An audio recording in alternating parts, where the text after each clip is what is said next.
everybody, I'm Ariel Warden. I'm a trainer at the Peru Circus, and today I have Blaine Holler with me, and we're going to be teaching you how to ride a unicycle.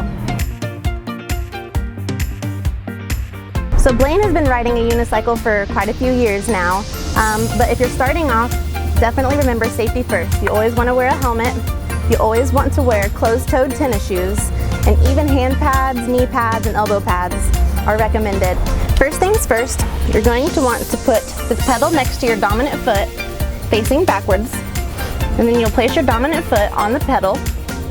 Next, you're going to grab something for support, a wall, a pole. Next, you're going to take your other foot and place it up on the other pedal. At this point, you'll want to keep your dominant foot down and use your other foot to rock back and forth to create balance. Once you feel comfortable and balanced, leave your hand flat against the wall and you're going to start to pedal forward. Be sure that you're sitting upright and leaning slightly forward to maintain your balance. Doesn't always happen the first time you get on. It's not quite like riding a bike. There is only one wheel. So persistence and practice always pays off. Just be patient with yourself and keep trying.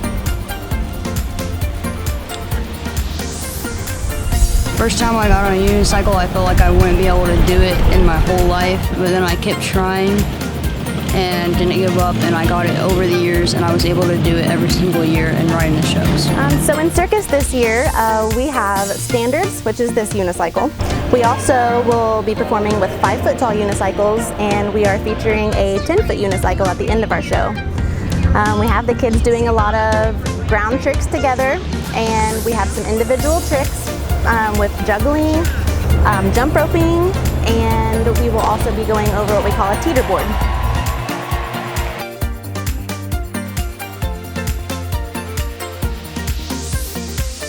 Bye, Blaine.